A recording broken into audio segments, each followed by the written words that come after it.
Bismillahirrahmanirrahim. Assalamualaikum warahmatullahi wabarakatuh. Perkenalkan, nama saya Sartika, nomor stambuk 2018-394, mahasiswi dari STM Bongaya Makassar, akan menjelaskan materi mata kuliah Sistem Informasi Akuntansi, yaitu pada materi Sistem Teknik Dokumentasi. Kita akan masuk ke bagian pendahuluan, yaitu dokumentasi atau documentation, yaitu narasi, bagan alir, diagram, dan bahan tertulis lainnya yang menjelaskan cara sistem bekerja. Sedangkan deskripsi naratif atau narrative description adalah penjelasan tertulis, langkah demi langkah dari komponen-komponen sistem dan interaksi dari semua itu. Jadi secara rinci, dokumentasi adalah menjelaskan cara sistem bekerja, termasuk siapa, apa, kapan, di mana, mengapa, dan bagaimana entry, pengolahan data, penyimpanan data, output informasi, dan sistem pengendalian. Kemudian untuk deskripsi naratif, penjelasan langkah demi langkah yang tertulis dari komponen sistem dan interaksinya. Kemudian kita masuk ke alat dokumentasi, sangat penting dalam level berikut ini. Yang pertama yaitu level minimum harus membaca dokumentasi untuk menentukan cara sistem bekerja. Kedua, mengevaluasi dokumentasi untuk mengidentifikasi kekuatan dan kelemahan pengendalian internal dan merekomendasikan peningkatan. Ketiga, mempersiapkan dokumentasi yang menunjukkan cara beroperasi dan sistem yang sudah ada atau diajukan.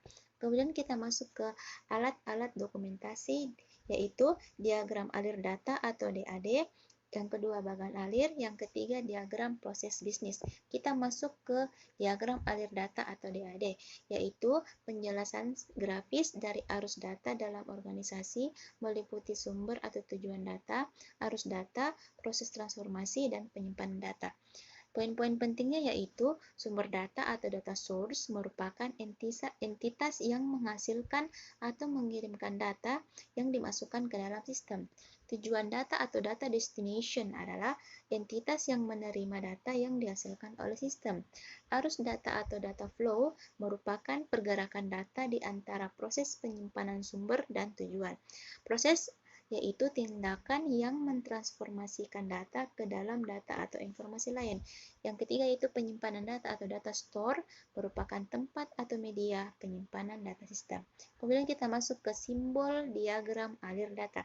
Simbol segi empat merupakan sumber dan tujuan data.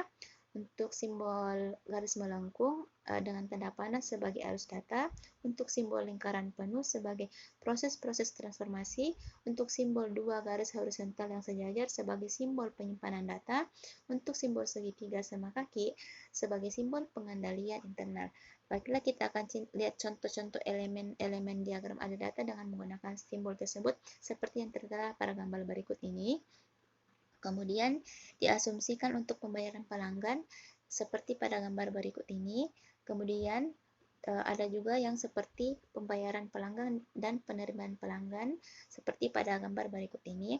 Kemudian kita akan masuk ke diagram konteks atau konteks diagram. Level DAD tertinggi yaitu tinjuan level ringkasan sistem, menunjukkan sistem pengolahan data, input dan outputnya, dan sumber serta tujuannya, seperti pada gambar berikut ini. Kemudian kita akan masuk ke 5 aktivitas pengolahan data. Yang pertama, memperbarui file induk karyawan atau penggajian pada paragraf pertama. Yang kedua, menangani kompensasi karyawan pada paragraf kedua, kelima, dan keenam. Ketiga, membuat laporan manajemen pada paragraf ketiga. Keempat, membayar pajak pada paragraf keempat. Kemudian kelima, memasukkan entry buku besar pada paragraf terakhir. Kemudian kita akan masuk ke bagan alir, yaitu teknik analisis bergambar yang digunakan untuk menjelaskan beberapa aspek dari sistem informasi secara jelas, ringkas, dan logis. Jenis-jenis bagan alir ada 3, yaitu bagan alir dokumen, bagan alir sistem, dan bagan alir program. Untuk simbol-simbolnya tertera pada gambar-gambar berikut ini. Kemudian yang ini juga. Kemudian ini ada tiga gambar. Kemudian kita akan ke bagan alir dokumen atau dokumen flowchart. dikembangkan untuk mengilustrasikan dokumen dan data antar area pertanggungjawaban dalam organisasi. Terdapat jenis khusus dari bagan alir ini, yakni bagan alir pengendalian internal atau internal control flowchart. Kemudian yang kedua yaitu bagan alir sistem, menggambarkan hubungan antar input, pemrosesan, penyimpanan, dan output sistem. Bagian ini digunakan untuk menjelaskan alir dan prosedur data dalam sistem informasi akuntansi. Kemudian bagan alir program, mengilustrasikan urutan operasi logis yang dilakukan oleh komputer dalam mengeksekusi program. Bagan tersebut menjelaskan logika khusus yang digunakan untuk melakukan proses yang ditunjukkan pada alir sistem tersebut. Kemudian kita masuk ke poin terakhir yaitu diagram proses bisnis atau biasa disingkat DPB. Adalah cara visual untuk menjelaskan langkah-langkah atau aktivitas-aktivitas dalam proses bisnis. Kemudian untuk simbol diagramnya ada seperti berikut. Untuk diagram lingkaran tanpa ada bold di pinggirnya itu sebagai untuk memulai.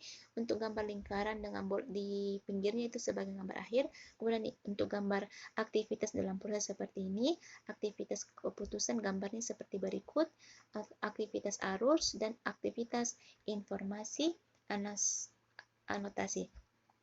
Demikianlah pemaparan materi dari saya, Sartika, nomor stambuk 2018-394. Lebih dan kurangnya mohon dimaafkan. Assalamualaikum warahmatullahi wabarakatuh. Terima kasih.